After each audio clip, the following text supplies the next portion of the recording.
y existen diferencias para establecer o para identificar a cada una de ellas. Diferencias que incluso los especialistas en imágenes utilizan para precisar u orientar, más que precisar si esto se trata de una situación benigna o maligna. Y aquí tenemos, miren, ¿ven? Las neoplasias malignas se distinguen algunas características, el grado de diferenciación. Una neoplasia benigna va a ser siempre bien diferenciada, porque se parece mucho a la célula que le da origen. Otra de las características que me puede permitir diferenciar si estoy frente a una patología maligna o benigna es la velocidad de crecimiento. Si yo tengo una tumoración que crece muy rápido, lo más probable es que esté frente a una neoplasia maligna. Si tengo una tumoración de crecimiento lento, lo más probable es que esté frente a una neoplasia benigna. ¿Ya? ¿Por qué? Porque las neoplasias malignas tienen índices proliferativos muy grandes, se multiplican a una velocidad muy rápida y encima no mueren estas células, van haciendo una masa. Es por ello que la neoplasia maligna es una tumoración que crece rápido y tiene un comportamiento de tipo infiltrativo, se van metiendo estructuras crecientes. Entonces, ¿la velocidad de crecimiento me orienta? Sí. Doctor, yo tenía aquí en la ecografía que me tomaron hace un mes un nodulito de 3 milímetros en mi glándula tiroides. Me he tomado un control 6 meses después y ya mide 7 milímetros. Ah, esto se está proliferando rápido. Es probable. Y digo es probable porque con ese dato yo no puedo asegurar que sea bueno o que sea malo. Es probable o es una característica que pertenece a una tumoración maligna. Doctor, acá tengo un nódulo de 3 milímetros, me he tomado un control después de un año y sigue teniendo 3 milímetros. Ah, lo más probable es que sea un nódulo benigno. Otra de las diferencias son las invasiones locales. Como ya lo he dicho, una neoplasia maligna crece tan rápido que su característica es infiltrar estructuras vecinas. Entonces, si yo tengo un tumor que va infiltrando estructuras vecinas, probablemente esté frente a una neoplasia maligna. La otra diferencia es el tumor benigno. El tumor benigno no infiltra. El tumor benigno tiene un borde bien definido, ¿no? Es por eso que los imagenólogos registran, ¿no? El radiólogo, el ecografista, se observa tumoración de bordes definidos. Esa característica me tiene que hacer pensar que estoy frente a una neoplasia benigna. Pero si él me dice, tiene una tumoración de bordes no bien definidos, eso me orienta a pensar que puede ser mal, ¿no? O me dice, es una tumoración homogénea. ¿Qué significa homogénea? Que el estudio de imágenes todo tiene un mismo colorcito. Lo más probable es que sea benigno. O me dice, es una tumoración de bordes no bien definida, heterogénea. Ese término me dice, heterogéneo significa, yo veo la imagen y veo, por ejemplo, en el ultrasonido, zonas oscuras y zonas más blancas, más claras. Significa que hay una mayor densidad en esas zonas. Entonces, la heterogeneidad me hace pensar que yo estoy frente a un tumor maligno. Y la homogeneidad del tumor me orienta a pensar que estoy frente a un tumor benigno. Propagación a distancia. La propagación a distancia es casi exclusiva de las neoplasias malignas.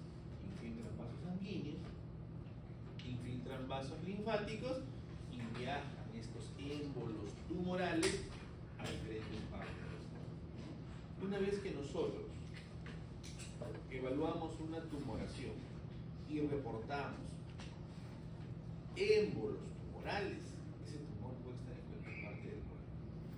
Podría, ¿no? Porque ya está en el vaso sanguíneo, viaja con él. A diferencia de una neoplasia maligna, casi nunca hace metástasis a distancia. Está localizado ahí, pues yo tengo un tumor benigno, si no me molesta, no crece, lo podemos dejar ahí. Si molesta y crece, tiene un tamaño grande, se puede sacar porque está molestando.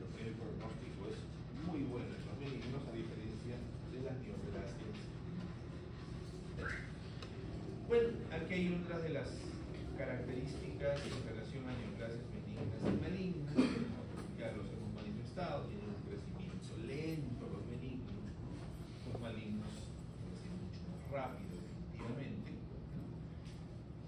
Y aquí pues el índice proliferativo es importante. ¿Por qué? Porque yo determino el número de mitosis en una neoplasia maligna.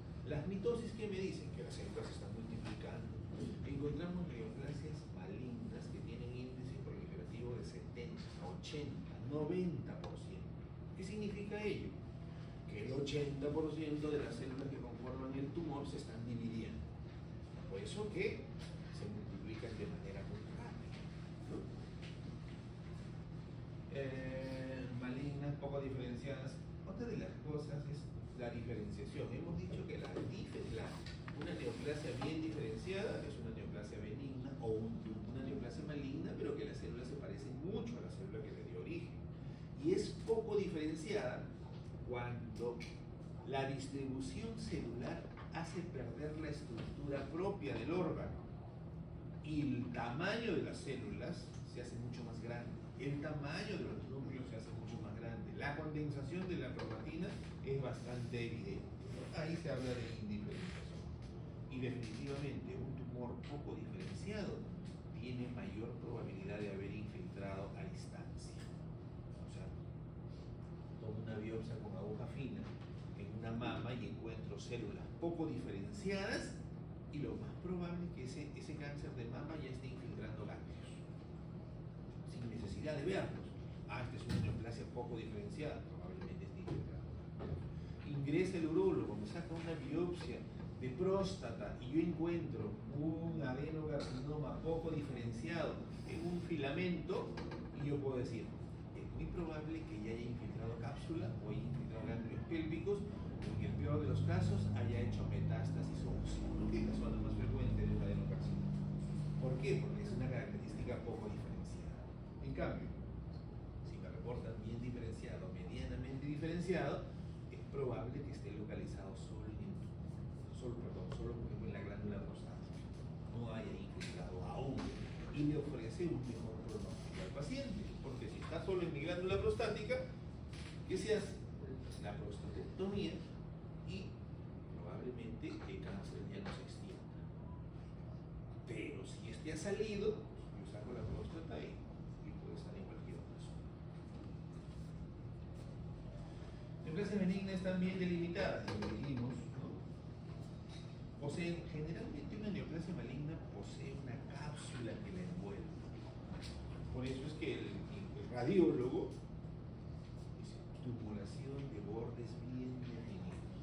Aunque el radiólogo al final no define nada, ¿no? Ahí está el tumor, es bien definido, poco definido, o en los casos que tenga criterios imagenológicos en relación a malignidad, dice altamente sospechoso de malignidad, se sugiere toma de biopsia, ¿no? Porque es el que me va a precisar el diagnóstico.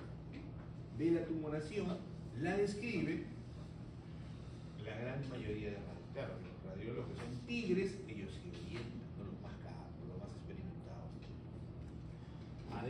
Probable adenocarcinoma de próstata, probable carcinoma epidermoide, o no te lo orientas así, neoplasia maligna a nivel pulmonar. Pero no es tan bueno, entonces se encuentra una masa, una tumoración. Una tumoración no me dice que sea bueno o que sea malo, ¿no? De tanto por tanto heterogéneo. Esa es la descripción que hace. Las neoplasias benignas permanecen en sus lugares, bueno, ya lo dijimos, y las malignas generalmente se hacen metástasis a distancia. Aquí tenemos algunos criterios para clasificar la neoplasia, ¿no? Cuando nosotros encontramos una tumoración, por ejemplo, encuentran una tumoración en el hígado, ¿no? Se le hace una biopsia. Estas tumoraciones pueden ser primarias o metastásicas. ¿Qué significa primaria? Yo hablo de una neoplasia maligna primaria en un órgano cuando ésta se ha originado de las células que conforman el órgano.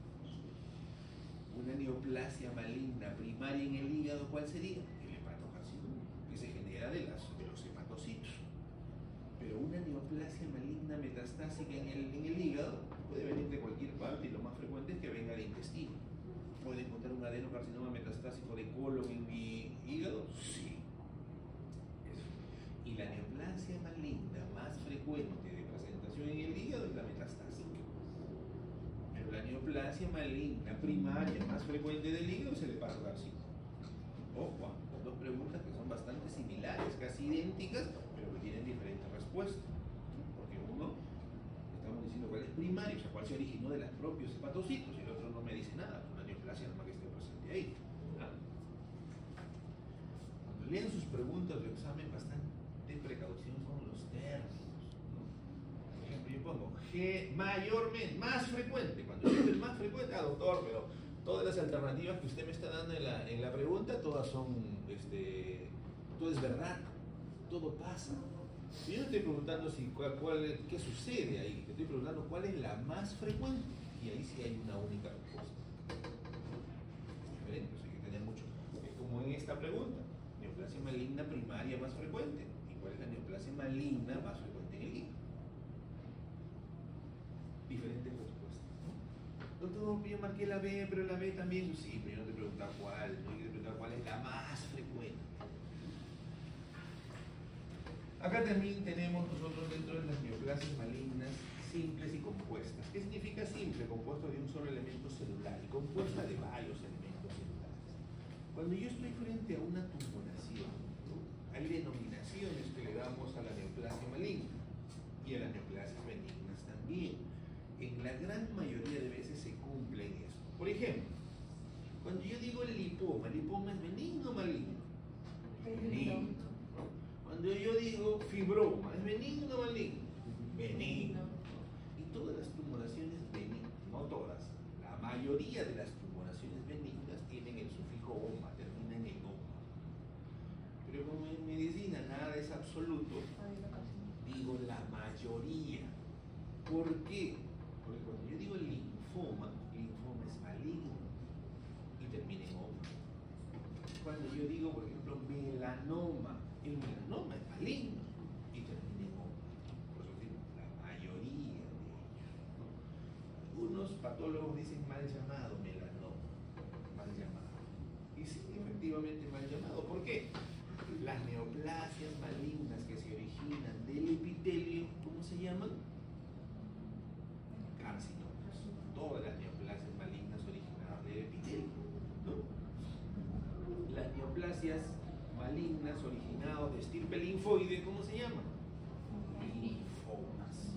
Las neoplasias malignas originadas del mesénquima, ¿cómo se llaman? Sarcomas, ¿no? Y tienen así sus orígenes, ¿no? Entonces, ¿el melanoma de dónde se origina?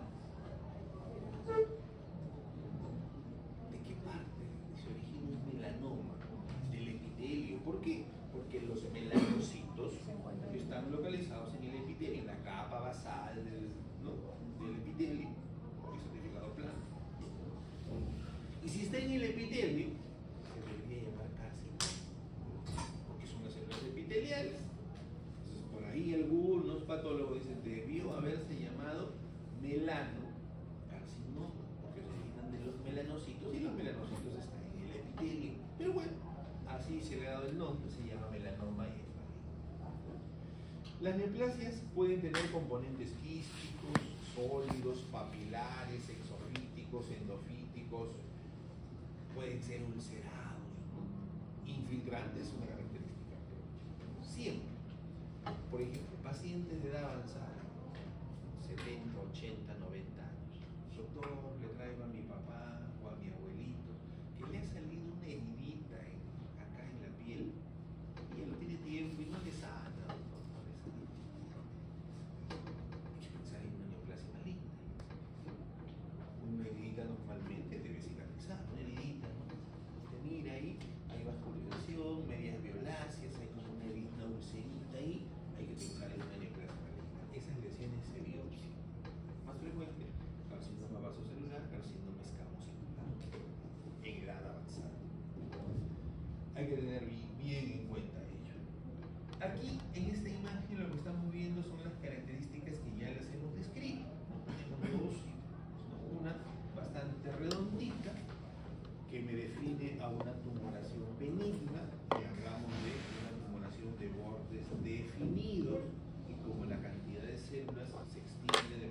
heterogénea, a las imágenes se van a revelar como una tumoración homogénea, de bordes bien definidos, ¿no? Y si la evaluamos posteriormente no va a crecer mucho.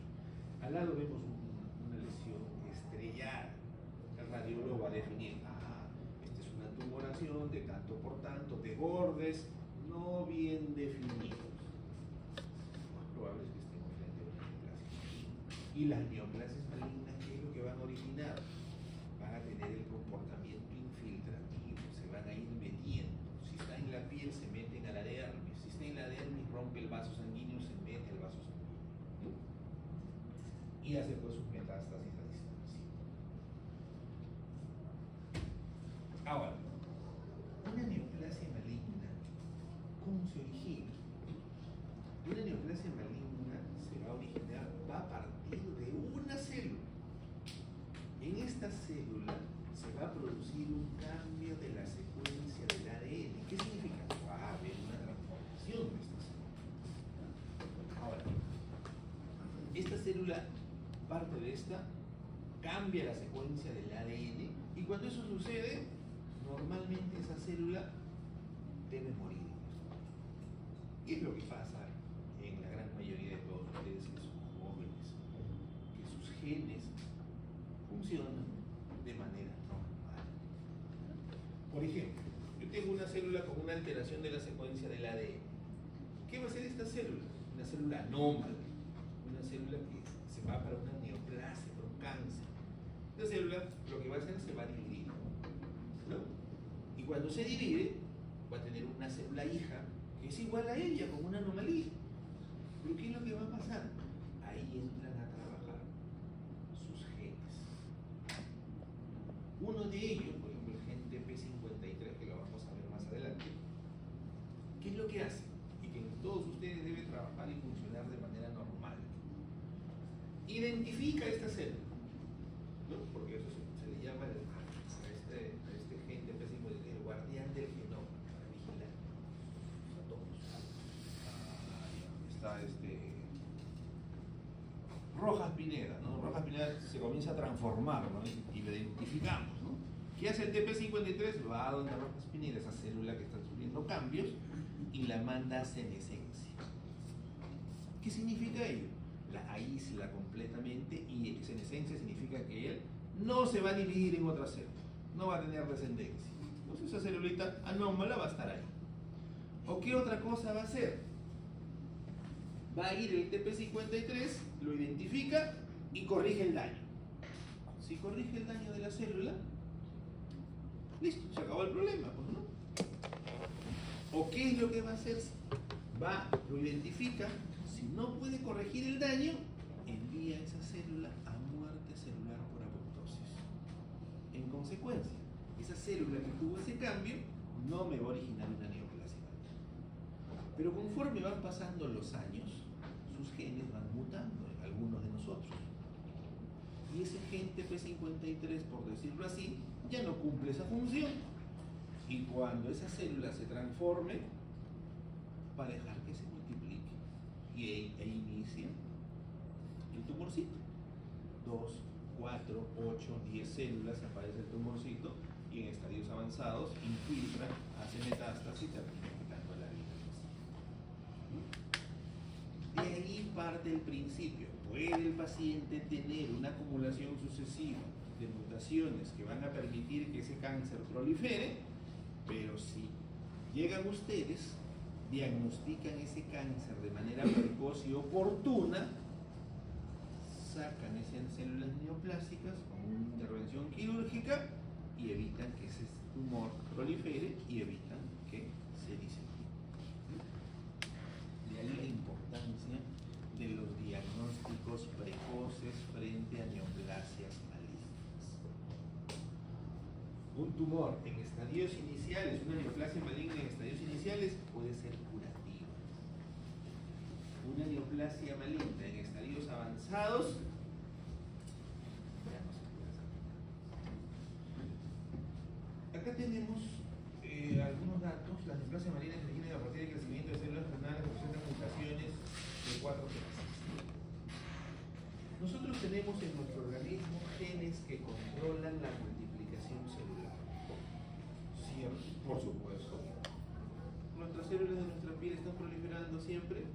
Sí, nuestras células de nuestra mucosa respiratoria, nuestra mucosa intestinal están proliferando, sí, y ellos necesitan protoncogenes, que son los que estimulan a la proliferación celular normal. Pero ¿qué es lo que pasa cuando este protoncogen muta? Se transforma en un oncogeno y va a estimular de manera indiscriminada la proliferación celular. Todo es uno de los cambios que encontramos en una neoplasia maligna. Nuestro cuerpo tiene cantidad de genes supresores tumorales. Uno de lo que he dicho ahorita es el TP53. Pero ¿qué pasa?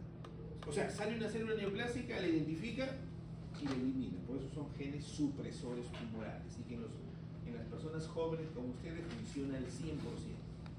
Eso explica por qué los jóvenes presentan muy pocas neoplasias malignas. Es bien difícil, ¿no?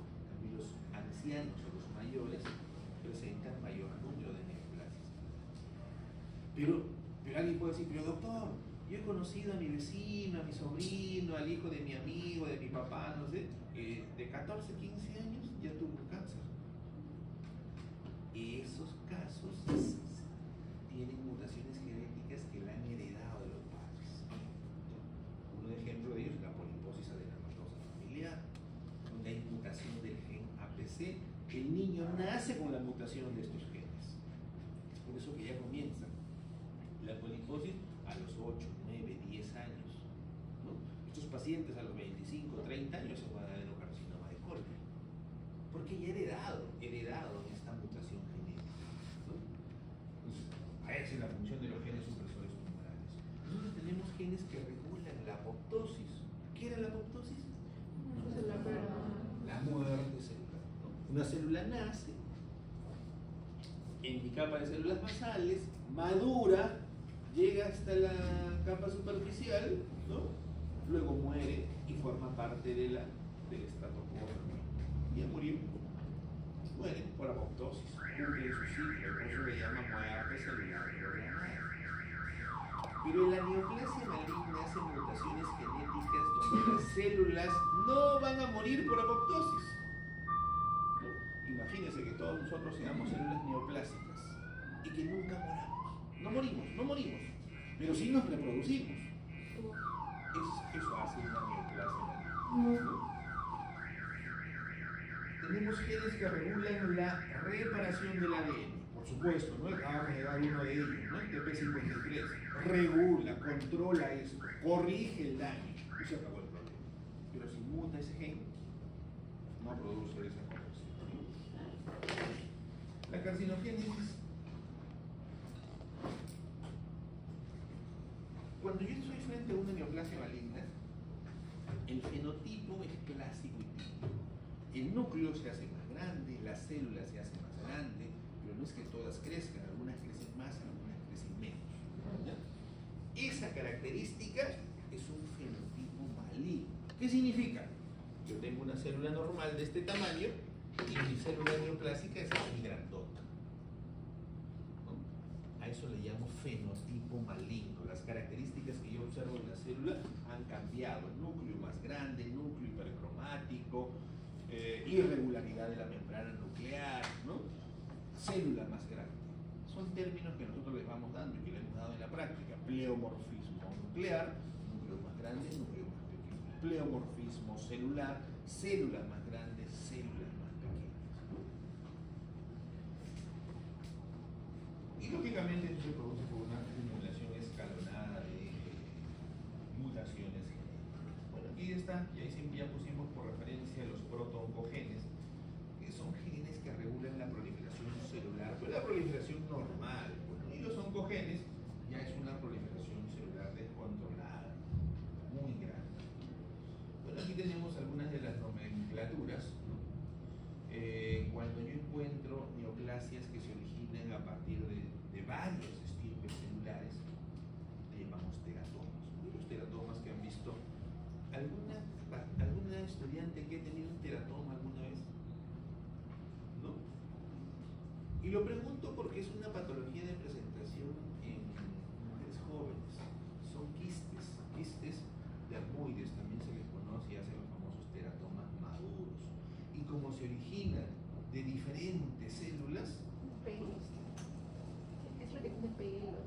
Ese es el teratoma, ¿no? Se origina de diferentes hojas mesodérmicas, ¿no? Tiene dentro, podemos encontrar piel, podemos encontrar glándulas sebáceas, podemos encontrar pelo, podemos encontrar cartílago, podemos encontrar hueso, podemos encontrar dientes, ¿no? Pero esta es una tumoración benigna siempre y cuando todos esos componentes sean maduros, o sea, sean como una célula normal de cualquier parte de la que está representando, ¿no? Pero si son inmaduras, ya forman un teratoma inmaduro, y un teratoma inmaduro es maligno. Y la presentación es en pacientes jóvenes. Por eso preguntaba, y es bastante frecuente, ¿no? Acá tenemos los carcinomas, ¿no? Tenemos los carcinomas que se originan del epitelio. Todas las neoplasias malignas que se originan desde un epitelio se le llaman carcinoma. Si se originan de la piel es un carcinoma escamoso, carcinomas. Y los que se originan de glándulas se le llama adenocarcinoma. Adeno, porque adeno se refiere a glándula, y carcinoma porque la glándula está revestida de un epitelio, ¿no? Es un adenocarcinoma. A nivel de la tiroides, nosotros tenemos, en la tiroides, ¿qué podemos encontrar? Tumoraciones benignas y tumoraciones benignas. En la glándula tiroides, la tumoración benigna de son los famosos adenomas, ¿no? Y en relación a la malignidad tenemos los carcinomas. El más frecuente es el carcinoma papilar de tiroides, que de presentación más frecuente en el sexo femenino. Y de ahí le sigue el carcinoma folicular de tiroides. La placenta me puede dar también tumoraciones, por supuesto, me puede dar tumoraciones benignas, tumoraciones malignas. Dentro de las neoplasias benignas podemos encontrar la mola. No hemos visto mola con ustedes, no sé si veremos más adelante, pero la mola es una degeneración hidrópica de las vellosidades coriales. ¿Qué son las vellosidades coriales? Es el criterio histopatológico contundente, patognomónico para determinar gestación. Son vellosidades coriales, las vellosidades coriales son normales, 50 años de embarazo, una gestación. A mí me llega una muestra. Legrado uterino, y se llegó una paciente a ginecología con sangrado abundante, no le hicieron un legrado uterino. Yo encuentro vellosidades coriales y esa paciente estuvo embarazada, ha tenido una pérdida. De repente no lo sabe, de repente sí, de repente fue espontáneo, de repente fue provocado. Pero yo encuentro vellosidades coriales y ese es la paciente está embarazada, ¿no? ¿Qué puede decir? No, que nunca, que yo jamás. Ahí están las vellosidades coriales. Es más, después todavía de ese legrado, todavía se le puede sacar una gonadotrofina coriónica. Una gonadotrofina coriónica permanece elevada 30 días después de la pérdida. Claro, pasado 30 días ya no queda rastro. Ya no queda rastro. Entonces hay que tener precaución con ello. ¿Por qué digo yo? Cuando yo ejercía la medicina general, su hija está embarazada, 16 años. No. ¿Y la paciente? No, mamá, yo nunca. Con el traductor observando el producto. No, esa imagen no es de mi hija, ¿no? Entonces hay problemas a veces. ¿Y la paciente? No, yo nunca, jamás. Una gonadotrofina coriónica, el ultrasonido que ya es evidente confirma eso, un legrado uterino con vellosidades coriales lo confirma completamente. ¿Y cuándo aparece la gonadotrofina coriónica en sangre? ¿A qué edad gestacional? 2 semanas. 2 horas. No, 2 semanas. 2 semanas, aproximadamente a 2 semanas, ¿no? De 6 a 10 días, promedio 7 días y medio, ya el huevo fecundado comienza a anidar en el fondo uterino, aparece las células del trofoblasto y estas son las encargadas de producir la gonadotrofina coriónica. ¿Por qué es importante saberlo? Porque pues, el paciente llega, doctor, sabe que he tenido relaciones sexuales hace 2 días, 3 días, y estaba en mis días de ovulación y quiero saber si he quedado embarazado. Digan esos pacientes a la consulta. Bueno, cuando era médico general, yo ahora que soy patólogo ya no tengo consulta, ¿no? Pero en 3-4 días es imposible saberlo con un dosaje de gonadotrofina coriónica. ¿Por porque todavía no se produce. Pues, ¿no? Entonces, eso es importante saber. Tenemos, a ver acá, a las células que se originan del mesénquima, benignas, fibromas, los neoplasias malignas son los sarcomas, y en el caso de un fibroma que se transforma en una neoplasia maligna es el famoso fibrosarcoma, ¿no? Y dependiendo del origen van cambiando de denominación. Por ejemplo, el tejido graso, ¿no? Benigno, una tumoración benigna es el famoso lipoma, y la neoplasia maligna pues es la liposarcoma, ¿no? Estos adipocitos pues se hacen, presentan un fenotipo maligno. Aquí está el melanoma que hablábamos, la tumoración benigna son los nevos o los lunares que la gran mayoría de las personas tienen o tenemos, ¿no? Y la patología maligna pues es el melanoma. Aquí está la lista, ¿no?, de todos ellos. Aquí que tenemos un fibroma. En la dermis, esta es una muestra de piel. Aquí tenemos el epitelio poliestratificado plano queratinizado, y en la dermis vemos una proliferación de tejido fibroso, pero con fenotipo benigno completo. Esto que está acá, pues, es un lipoma, ¿no? Ahí está su nombre.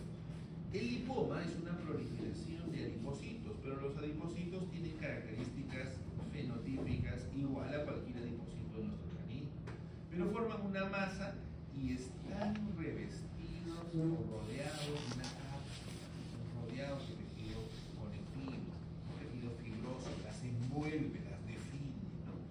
Eso me define que estoy frente a un lipoma, ¿no? Otra de las tumoraciones benignas, que tenemos un condroma, ¿no? Este es cartílago, ¿no? ¿Qué tipo de cartílago será lo que estamos viendo ahí? O la pregunta, ¿cuántos tipos de cartílago hay? Hialino elástico. Hialino elástico. ¿Y este será hialino elástico o fibroso? Hialino. Hialino, muy bien.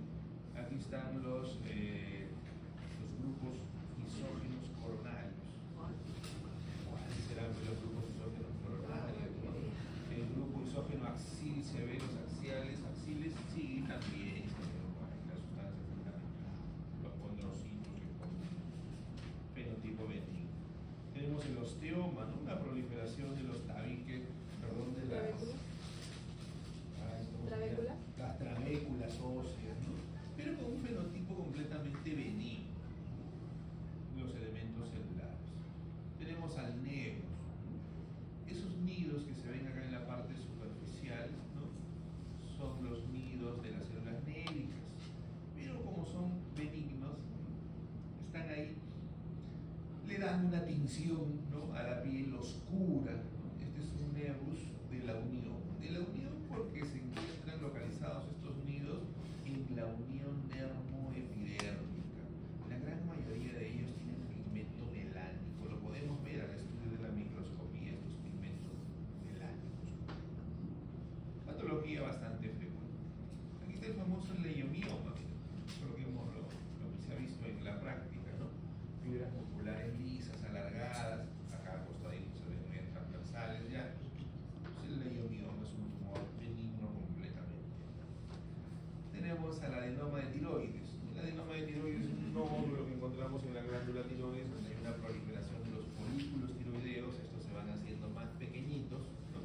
Pero tiene bordes bien definidos. Y una de las características del ultrasonido, tienen un halo claro transparente en la periferia del nódulo, ¿no? Y tienen un crecimiento lento. Pero aquí existe un problema para establecer diagnóstico de estos adenomas tiroideos. ¿Cuál es el problema? Que se puede confundir con carcinoma folicular de tiroides. El carcinoma folicular, pero doctor, el carcinoma tiene que tener células con fenotipo de malignidad. No siempre. Puede tener cambios muy sutiles que parecen benignos. Pero, entonces, ¿cómo establecemos la diferencia? Criterios histopatológicos. Infiltración de cápsula o infiltración de vaso sanguíneo me dice que eso ya no es un adenoma, sino que es un carcinoma folicular de tiroides. Es por ello que este es uno de los pocos tumores en el cual nosotros, a través de una biopsia Throughput, utilizamos el término que pregunté a alguno de sus compañeros aquí, ¿no? Neoplasma. Nosotros, cuando tenemos una biopsia Throughput de ello y estamos para establecer la diferencia entre un adenoma versus carcinoma folicular de tiroides, tengo un Throughput, o sea, un hilito, yo le informo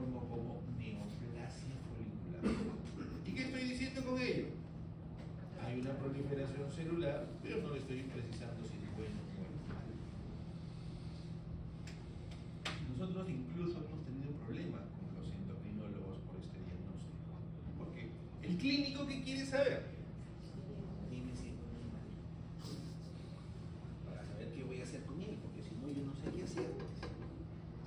Lo mando a cirugía de cabeza y cuello, o lo mando a su casa con el paciente, que venga.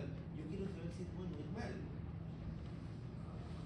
Y ven que el residente, el doctor, se manda a mi asistente, quiere saber que le diga a usted si es bueno o es malo, ¿no? Y cuando haces esa pregunta, inmediatamente te das cuenta que no sabe cómo se diagnostica pues, un carcinoma folicular de tiroides. ¿Cómo se diagnostica un carcinoma folicular de tiroides? Ahorita lo acabo de decir.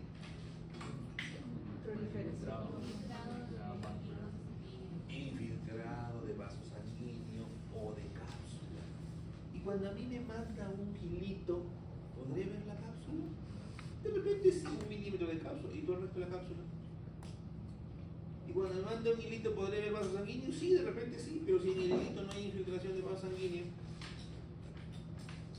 y la infiltración está por el otro lado, entonces, con una biopsia trucul o con una biopsia por aspiración con aguja fina, yo no le puedo pensar si es bueno o es malo, porque la tipia en estos casos no establece diferencia.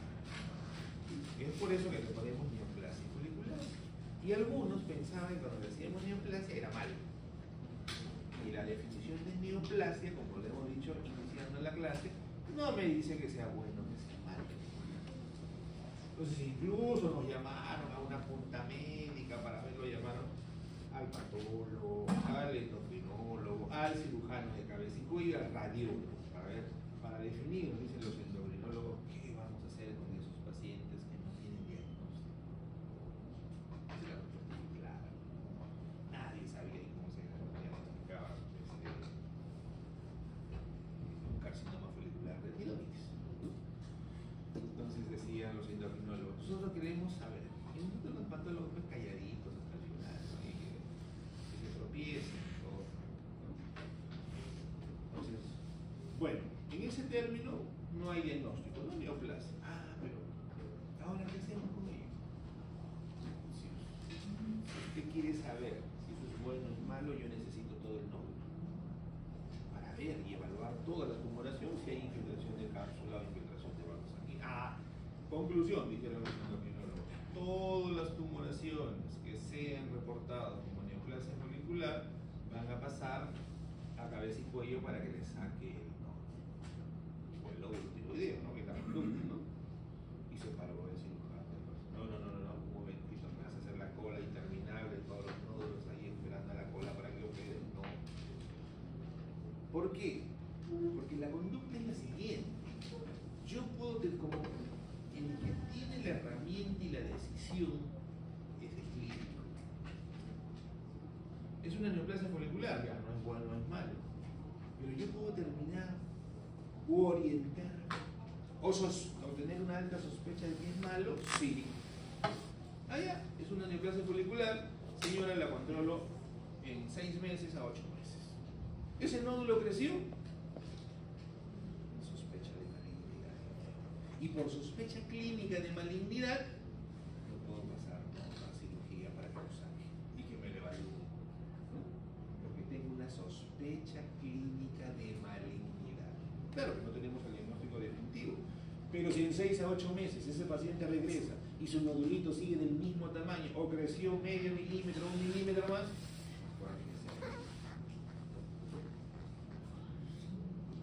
entonces, cuando a veces ustedes van a ser internados, vayan y los manden a preguntar algo, leanlo primero. ¿Por qué? Porque ahí nos sentamos todos y ahí sabíamos. Porque si alguien supiera, no hacía examen. Pero cuando uno es joven todavía comete bastantes errores, ¿no? A mayor, mientras más jóvenes sean, se comete mayor cantidad de errores. Por eso hay que leer bastante, para cometer menos, ¿no? Porque los seres humanos cometen errores sí o sí, y practicar bastante, no ver bastante en pacientes. O sea, 2 cosas, ya les he dicho, le da la pericia para poder enfrentar. Ese es un problema diagnóstico. Y aquí tenemos a los meningiomas. Los meningiomas se originan por las meninges, bueno, es una proliferación las células meningoteliales y afortunadamente para el paciente son tumoraciones benignas.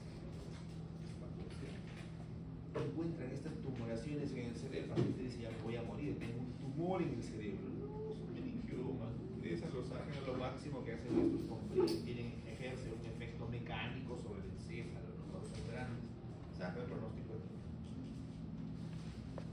Los hemangiomas, una proliferación vascular.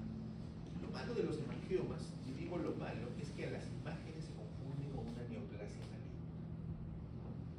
Es confundir a las imágenes. A la histología no, porque yo veo cantidad de vasos sanguíneos, ¿no? Y con un fenotipo benigno. Pero los hemangiocarcinomas ya son malos. ¿Y por qué se llama carcinoma? Ya lo dijimos hace un momento.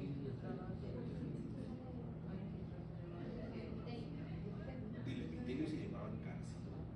Este se llama hemangiosarcoma.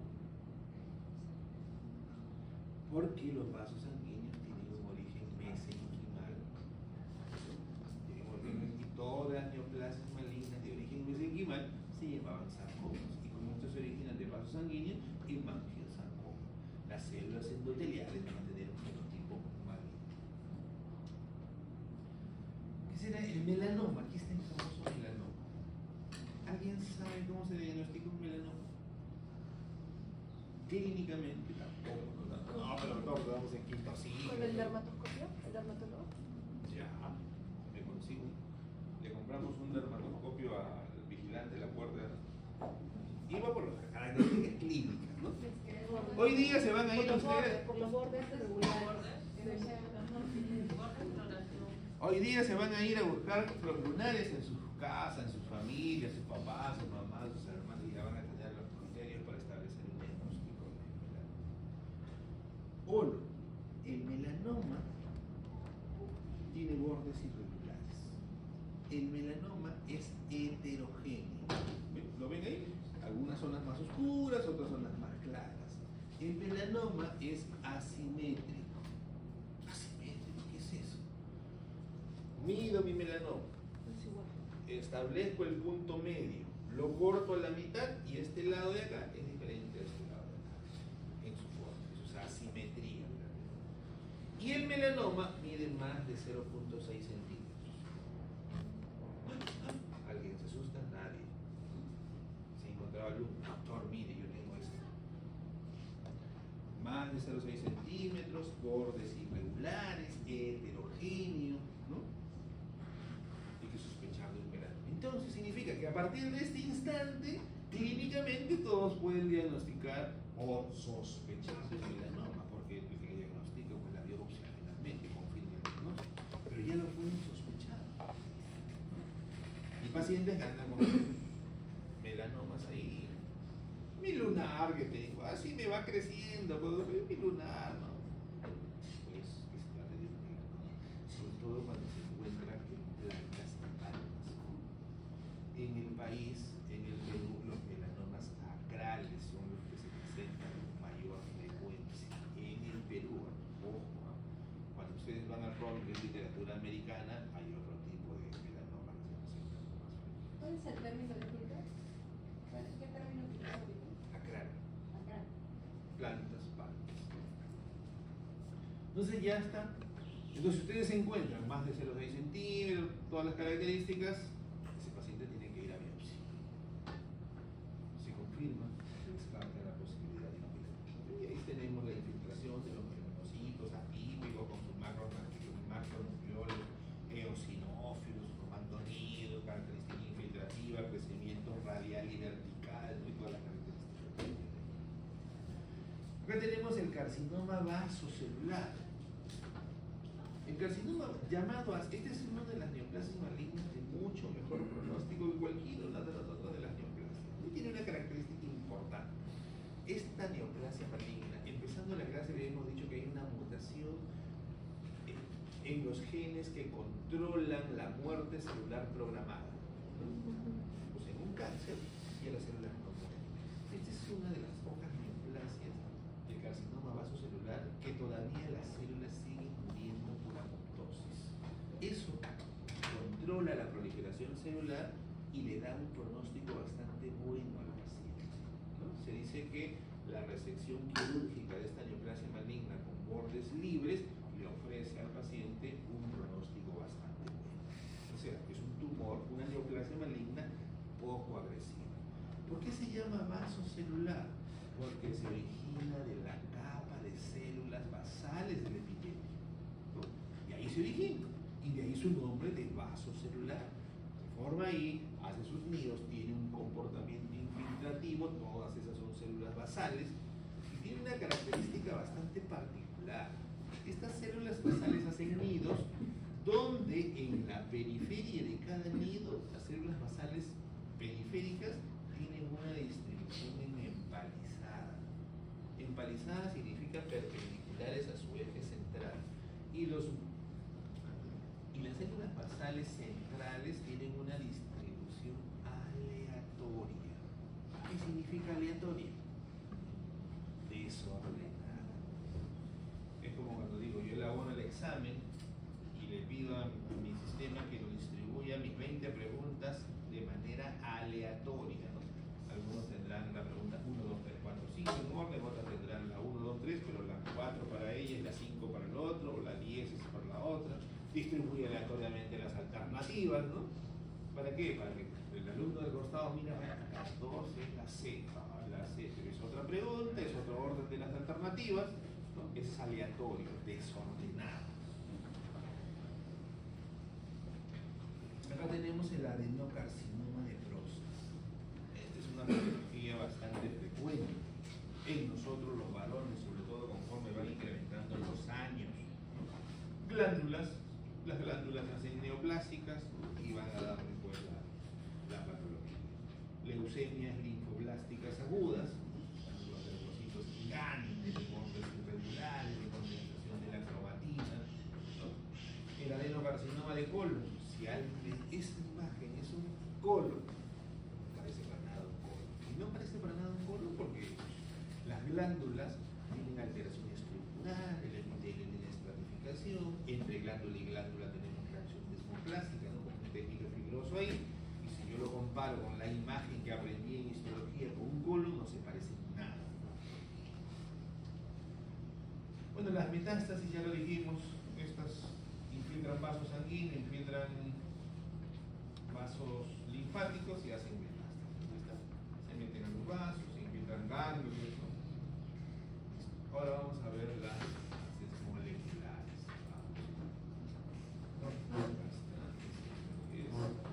Bases moleculares. Ya lo dijimos, una célula tiene que cambiar, esta célula se multiplica y después de un tiempo me hace una tumoración lógicamente maligna, ¿no? Aquí están los principios fundamentales de la patogenia del cáncer. Los protooncogenes, que lo encontramos de presentación normal en todos los seres humanos, mutan, ¿no? Pues su función es estimular la proliferación celular, ¿no? Que en nuestro cuerpo hay proliferación celular. Pero cuando estos protooncogenes mutan, se transforman en oncogenes. ¿Y qué hacen? Estimulan la proliferación celular de manera descontrolada, ¿no? Todo se comienza a multiplicar, a dividir, aumenta la numeración. Mutan los genes supresores tumorales, que ya lo dijimos, ¿no? Estos genes supresores tumorales al mutar van a permitir que las células se multipliquen de manera descontrolada. Mutan los genes que regulen la apoptosis, encima que se proliferan indiscriminadamente, no mueren, ¿no? Mutan los genes que reparan el ADN, hay una lesión, nadie lo va a reparar, ¿no? Miren cómo el cáncer va creciendo, ¿no? Primero se multiplican de manera grande, estas células no mueren, ¿no? Los genes supresores de tumores no funcionan, los genes que corrigen la reparación del ADN tampoco funcionan, y se va a ir formando la tumoración. Es por ello que el cáncer es difícil de curar, ¿no? Cuando los diagnósticos se hacen en estadios avanzados, en estadios iniciales, el paciente todavía se le ofrece un pronóstico mejor, ¿no? Es por eso que no es lo mismo. Yo le diagnostiqué cáncer a mi paciente, sí, pero cuando ya tenía metástasis. El objetivo es diagnosticarlo en estadios iniciales. ¿Y cuál es el problema de los estadios iniciales? El paciente no tiene molestias. ¿Cuántos años tiene tu papá? 54. 54. ¿No? ¿Tendrá chequeo médico? ¿Una endoscopía, colonoscopía, PSA de próstata? No, pues no tiene. ¿Y por qué no tiene? Ojalá que tu papá no tenga cáncer. Es un ejemplo. No lo voy a poner. Puede tener su neoplasia maligna estadística, un cáncer de próstata que está apareciendo, un cáncer de colon, pero el paciente todavía no siente molestias. ¿Y qué dice la población en general? Si no ¿Para duele qué me nada. voy a checar si no tengo nada? No me duele nada, no siento nada. Pero cuando se hacen los diagnósticos en esos estadios, una resección quirúrgica de tumoración los deja curados. Pero cuando ya le molesta, le duele, ¿no? Se me fracturó el hueso y ya hizo la metástasis después de la adenocarcinoma de próstata al hueso. Ay, voy a meterme esta molestia, ya es. A veces está en estadios avanzados y el pronóstico es oscuro. Por eso que cuando el paciente llega, no han escuchado en las noticias, yo llevo a mi papá a la emergencia, tiene cáncer, no me lo quieren atender. En estadios avanzados ya no hay nada que hacer, solo hay que manejar los síntomas. Y el manejo de los síntomas de las molestias, que lo tienen en la receta hace 3, 4, 5, 6 meses. No se puede hacer nada. Por eso que dicen, ¿no? Y de repente algunos, si llegan a ser oncólogos, alguien aquí, o trabajan en la emergencia, llegan esos diagnósticos a su casa. Y quieren decir, pero ¿cómo? Mira cómo está mi papá, está que le duele, está flaquito, no come, vomita, y no lo van a atender. No hay nada por hacer. Las indicaciones son estilo de vida y eso. Bueno, aquí tenemos que los cánceres, ya lo dijimos, se van a formar a consecuencia de mutaciones sucesivas, que eso se va a dar en una sola célula, ¿no? Se van a ir acumulando estas mutaciones y después me van a formar el cáncer. Aquí está el cáncer. Cáncer genéticamente heterogéneo. Eso, las neoplasias malignas son heterogéneas. ¿Qué significa? Que hay zonas donde hay mayor celularidad, zonas donde hay menor celularidad. Esa heterogeneidad ofrece dificultades para establecer el diagnóstico cuando el tumor yo lo parto en dos. Y eso lo hemos visto en nuestros hospitales. Lo vamos a manifestar para que ustedes no cometan esos errores. ¿Qué pasa? Cuando hay sospecha de neoplasia maligna, el paciente y los familiares, lógico, quieren que se le haga todo rapidísimo, ¿no? Un día que me demore, de repente me puede costar la vida, o le puede costar la vida a mi papá, a mi mamá. Yo quiero, a ver, de una vez, doctor, sáquenle la biopsia. Y para ganar tiempo, la mitad del tumor lo va a evaluar el doctor Rojas y la otra mitad lo va a evaluar la doctora Casas. Y voy a tener dos opiniones rapidísimas.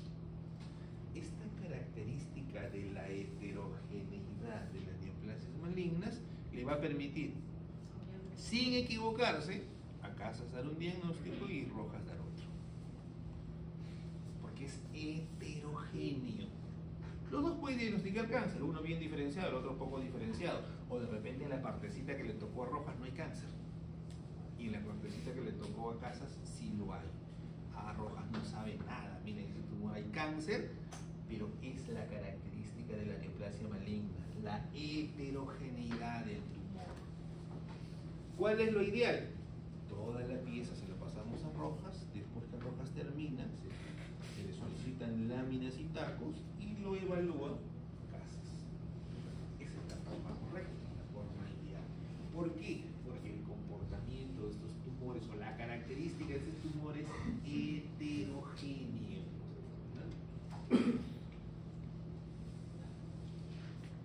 Bueno, aquí está esta representación esquemática, me representa cómo necesito mutaciones acumuladas. De una mutación o dos mutaciones no se hace un cáncer, necesita varias mutaciones. Es por eso que un cáncer no aparece de un día para otro. Un cáncer no me da cuando me fumo un cigarro. Un cáncer no me da cuando me como una parrillada. Un cáncer no me da cuando me festejo mi cumpleaños hasta la inconsciencia, ¿no? No, es una acumulación sucesiva de mutaciones genéticas para que se pueda encontrar un fenotipo maligno. Y aquí está, tiene una mutación iniciadora, después mutaciones fundadoras, y esas acumulaciones de mutaciones recién le van a dar a la célula un fenotipo maligno. ¿Qué significa? Que la célula se va a ver como una célula mala. Y una vez que se forma esa neoplasia maligna, eso es un adenocarcinoma, un carcinoma, una neoplasia maligna bien diferenciada. Ahí termina, no, sigue acumulando mutaciones. Es por eso que se va transformando de bien diferenciado a medianamente diferenciado, poco diferenciado. Bien diferenciado, lo más probable es que la neoplasia maligna esté solo en el órgano. Medianamente diferenciado, alta sospecha de que puede infiltrar cápsulas, extenderse hacia fuera. Poco diferenciado, lo más probable es que haya hecho metástasis. Porque se va haciendo mucho más agresivo. Bueno, la epigenética, ¿no? La genética y la epigenética juegan un papel importante. ¿Qué significa? La genética, las mutaciones genéticas, la herencia y nuestro medio ambiente también juegan un papel importante en el desarrollo de una neoplasia. Este cuadrito representa una proliferación celular normal. Aquí tenemos, esta es nuestra célula, ¿no? Ahí está nuestro núcleo de localización central. Una célula necesita para replicarse una estimulación a través de un factor de crecimiento. El factor de crecimiento estimula al receptor de la célula y le dice, pues tienes que dividirte, le da la orden para la división. Se activa este receptor, da su mensaje a través de segundos mensajeros con proteínas transductoras de señales que le van a decir al núcleo hay que dividirse. Este núcleo genera factores de transcripción nuclear e inicia la división celular. Y finalmente, la célula inicia su división y se divide. Eso es lo que normalmente pasa en mis células de mi piel, en mis células de mi mucosa digestiva, en mis células. Eso pasa, normalmente, porque nuestras células están multiplicando. ¿Qué hace la neoplasia maligna? La neoplasia maligna produce una mutación, por ejemplo, en los receptores de la célula. Y cuando este receptor de mi célula muta, ya no necesita de ningún factor de crecimiento que le estimule para multiplicarse. Se multiplica nada más. No necesita del factor de crecimiento. O si se produce una mutación en los segundos mensajeros, ¿no? El segundo mensajero, desde la membrana citoplasmática, le va a dar la orden al núcleo, divídete. En ausencia de estimulación del receptor, en ausencia de los factores de crecimiento. La célula se va, me voy a multiplicar y se comienza a dividir, independientemente de dónde se produzca la mutación. Es una de las características propias de la neoplasia. Y aquí tenemos los cambios fundamentales para que se produzca eso. Un cáncer, una célula tiene autosuficiencia de señales de crecimiento. ¿Qué significa? No necesita de los factores de crecimiento para dividirse. Tiene insensibilidad a las señales inhibidoras de crecimiento, o sea, todo aquello que pueda controlar la multiplicación celular, le interesa un pepino lo que me diga este controlador de las señales de crecimiento. Entonces, sigue multiplicando, porque hay inhibidores para la multiplicación celular en nuestro organismo. No les hace caso. La otra es alteración del metabolismo celular. La neoplasia maligna crea un metabolismo propio que le permita replicarse indiscriminadamente. O sea, crea su medio ambiente, ¿no? Evade la muerte celular. Ya lo dijimos, una célula neoplásica no muere por apoptosis.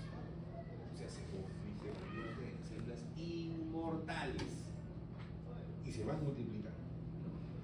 Tiene un potencial ilimitado de replicación. Se replican por siempre. Una célula normal, cuando se acortan los telómeros, ya no se puede dividir una célula. ¿Qué hace una neoplasia maligna? Pues una reactivación de estos telómeros para que esta célula se pueda seguir replicando de manera indeterminada. Encima de ello hacen una masa celular, proliferan cantidad de células. ¿Y qué necesitan para vivir?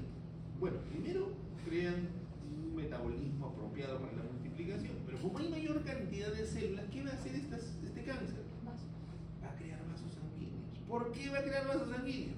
Porque necesitan nutrientes estas células y necesitan oxígeno para vivir. ¿Ah? O sea, no solamente se autoestimulan, no inhiben, no les hacen caso a las señales inhibitorias para la multiplicación, crean un metabolismo apropiado, no mueren, tienen un potencial indeterminado de replicación con la reactivación de las telomerasas, crean los vasos sanguíneos para seguir viviendo y tienen la incapacidad de invadir estructuras vecinas, que es la progresión de un cáncer, y tienen la capacidad de evadir la respuesta inmunitaria del anfitrión. ¿Qué significa ello? ¿Quiénes son las células de mi cuerpo, de mi respuesta inflamatoria que controlan esto? A los agentes extraños, a los agentes anómalos, los linfocitos T. El linfocito T va a ir y va a encontrar a la célula neoplásica y va a querer eliminarla, la va a querer destruir. Pero estas células crean mecanismos para inhibir esa función. Es por ello que cuando estamos frente a un cáncer, ustedes ven unos puntitos morados, son linfocitos T, que mi cuerpo, el paciente, envía a ellos porque dice, hay una célula que necesita ser eliminada. Pero no le va a hacer caso. Entonces, todos los mecanismos que crea la neoplasia maligna para sobrevivir. Por eso, que la neoplasia maligna es difícil de controlar, un cáncer, y nos lleva pues a la muerte. A ver, vamos a avanzar rapidísimo. ¿Ya?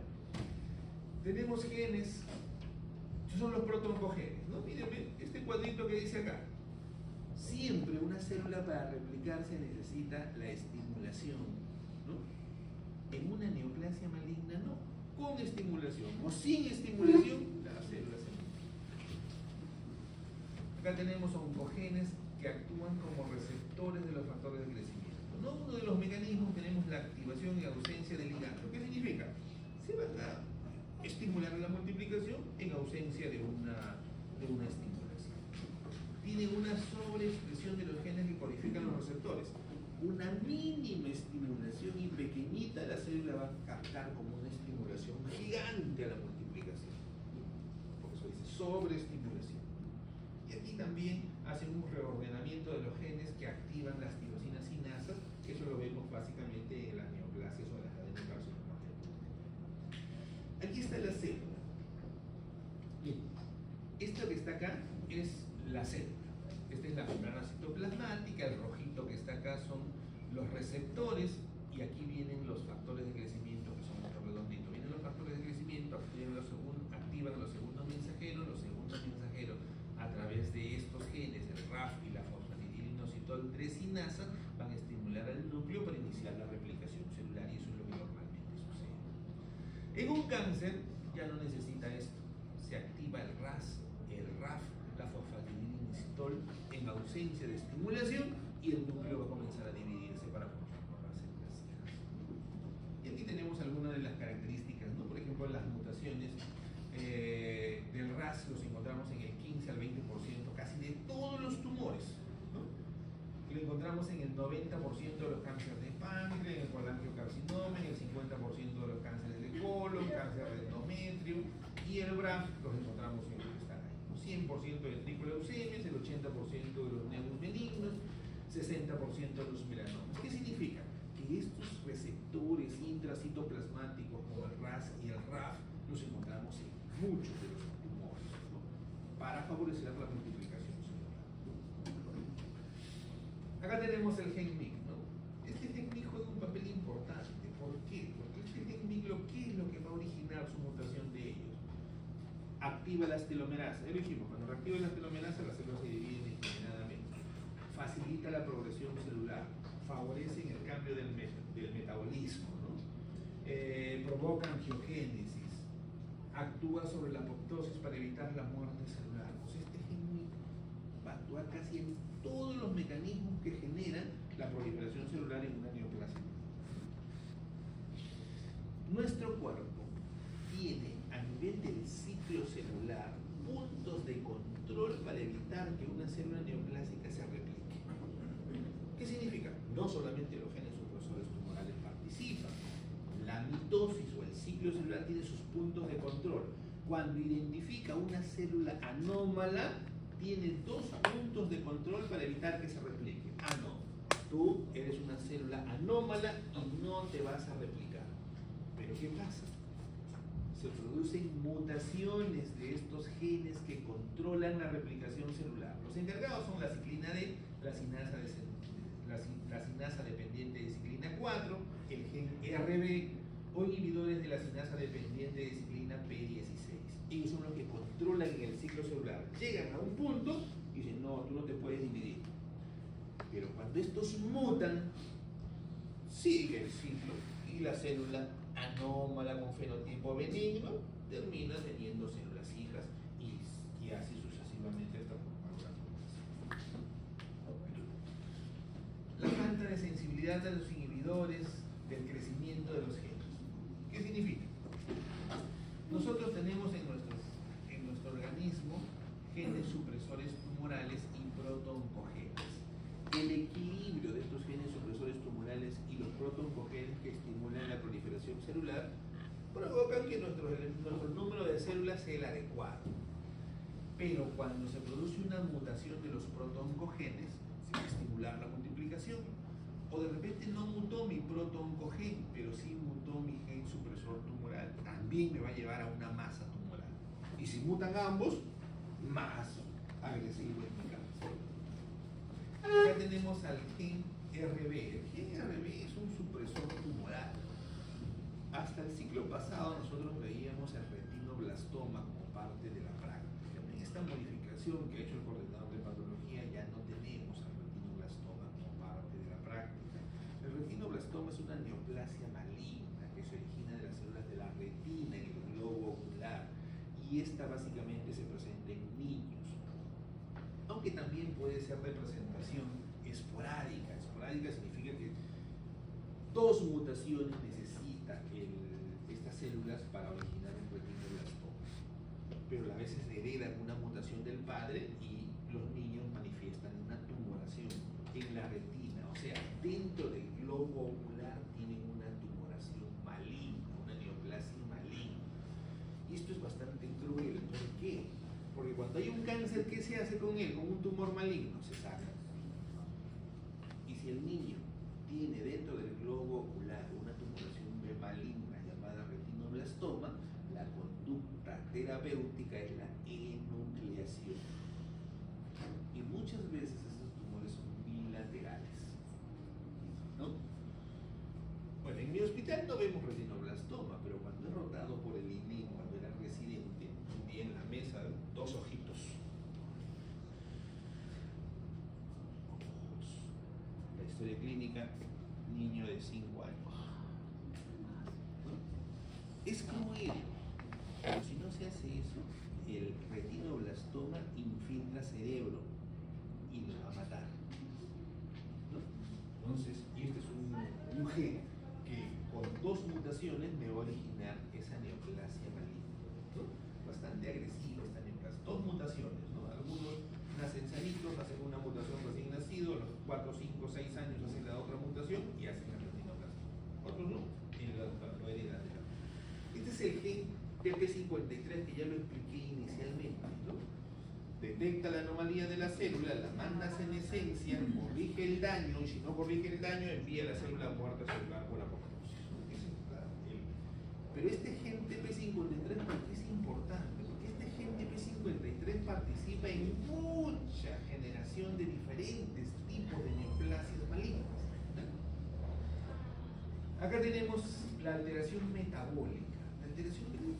La célula se olvida de la generación de las moléculas de ATP y genera un ambiente adecuado para que estas células se proliferen indiscriminadamente. ¿Ya? Aquí hay un efecto bastante importante. Las células son ávidas por la glucosa, ¿no? Es por eso que dicen, ¿no? No hay que tomar azúcar, no hay que tomar azúcar, con el azúcar alimentamos la glucosa, captan la glucosa. Pero eso se le ha dado una importancia. Cuando se toma, ¿han escuchado del PET scan? El PET scan se le da una glucosa no metabolizable al paciente. Entonces, como es una glucosa no metabolizable, las células neoplásicas captan esa glucosa, ¿no? cuando se le hace el PET scan para detectar metástasis, se va a detectar esta glucosa no metabolizable. Un nombre complicado tiene, no me acuerdo en este instante, pero se detectan los nidos de implantación de las neoplasias malignas en diferentes partes del cuerpo al realizar el PET scan, basado en esta alteración del metabolismo de las células neoplásicas. Desoxifluoro, no sé, bueno, ya se me fue. La célula neoplástica practica la autofagia. ¿Qué significa? Miren, que no quiere morir la célula neoplásica. Cuando diagnosticamos un cáncer, ¿qué hace el paciente? ¿Qué hace el oncólogo? Tiene un cáncer con metástasis a distancia. ¿Qué hace el oncólogo? Vamos a darle quimioterapia, le dicen, ¿no?, al cáncer para matar las células neoplásicas. Estas células neoplásicas tienen la capacidad de realizar autofagia. ¿Qué significa la quimioterapia? La quimioterapia es como que todo en nuestro alrededor está envenenado, ¿no? Es un veneno que le damos para que la célula muera, la célula neoplásica. Está envenenado todo. ¿Qué hace la célula neoplásica? Yo soy una célula neoplásica. Todo está envenenado, ¿no? Vivos, ¿no? Me quieren matar. Me como un brazo. Corto mi brazo y me lo como. Y ya no como nada de la quimioterapia que tengo. ¿Qué me va a permitir eso? Que no tengo un brazo, pero me va a permitir que siga vivo, ¿no? Me siguen dando quimioterapia, me como el otro brazo, pero sigo vivo. Cuando desaparece la quimioterapia y ya han reducido el número de células que ya aparentemente ha sanado del cáncer, esta célula, que ya es más monstruosa, porque ya no tiene brazo, se sigue multiplicando y reaparece nuevamente el cáncer. Miren todos los mecanismos que tienen estas células neoplásicas para quitarle la vida al paciente, ¿no? Evasión de la muerte celular programada. Pues la célula no muere, ¿no? Es el mecanismo por el cual esta célula se vuelve inmortal, no muere. Aquí está la reactivación de las telomerasas, ¿no?, de sus extremos. La célula ya no debería dividirse, ¿no? Después de 60, 70 divisiones ya no debería. Pero en el cáncer produce reactivación de eso, pero esa reactivación le va a transferir a la célula un fenotipo feo, un fenotipo maligno, ¿no? La célula se hace mucho más monstruosa. Aquí está el equilibrio de las células de envejecimiento, ¿no?, y la proliferación celular, la angiogénesis, vasos sanguíneos. ¿Para qué? Miren cómo crean factores de crecimiento de células endoteliales para que les llegue oxígeno, ¿no? Yo cuando veo un tumor poco diferenciado, al costado del vaso sanguíneo, las células neoplásicas así, alrededor, ¿no? Es como que aquí todos estamos hambrientos y pasan una bandeja de comida y todos corremos, ¿no? Y así vemos nosotros cuando es poco diferenciado la neoplasia maligna, porque y las células hacen eso alrededor de los vasos sanguíneos, porque necesitan pues nutrientes y oxígeno. Aquí explicamos la característica, el comportamiento infiltrativo. Mírenme, las ecaderinas son los que permiten que las células estén unidas entre sí.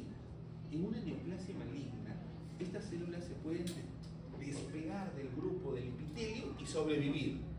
Normalmente, si no es una neoplasia maligna, esa célula que se desprende debería morir. En una célula neoplásica no. Es por eso que muchas de las neoplasias malignas, cuando yo encuentro células desprendidas del grupo, desprendidas del epitelio, estoy frente a una neoplasia maligna, ¿no?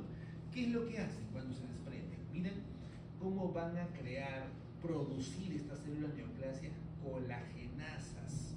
Colagenasa es una enzima que va a romper las fibras de colágeno tanto de la capa basal o de la pared del vaso sanguíneo para que esta célula neoplásica pueda entrar a la dermis, entrar al vaso sanguíneo, ¿no? Y una vez que rompe el tejido conectivo, se mete a través de estas colagenasas de tipo 4, ¿no? Ingresa al interior. Ese es el mecanismo por el. Y una vez que ingresa al vaso sanguíneo,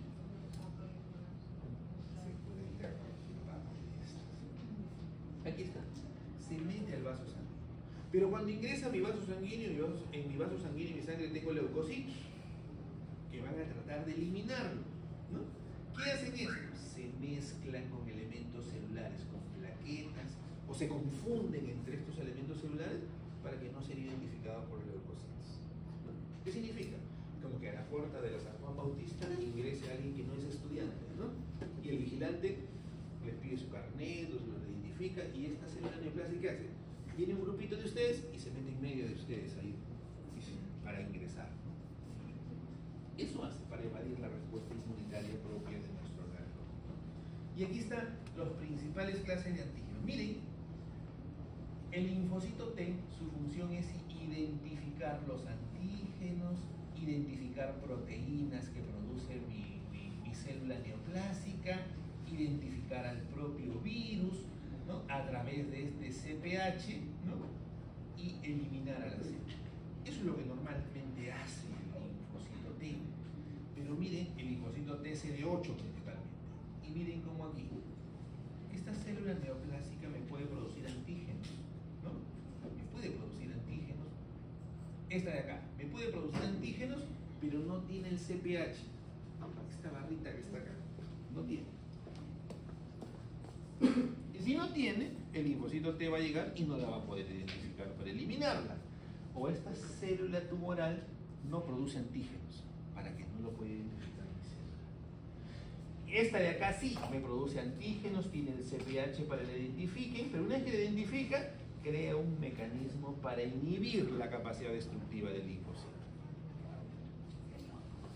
Con todos esos mecanismos, es por eso que la neoplasia maligna con diagnósticos tardíos o avanzados lo matan. De ahí la principal misión que tienen todos ustedes cuando salgan por aquí: establecer diagnósticos precoces, rápidos, que va a permitir un pronóstico bastante bueno a los pacientes. Y para eso tienen que leer mucho, practicar mucho con muchos pacientes. Si no, van a hacer el diagnóstico cuando ya alguien que no haya estudiado medicina lo puede hacer y ya va a ser demasiado tarde. Muy bien, jóvenes, ese es el mundo de cómo se generan las neoplasias malignas.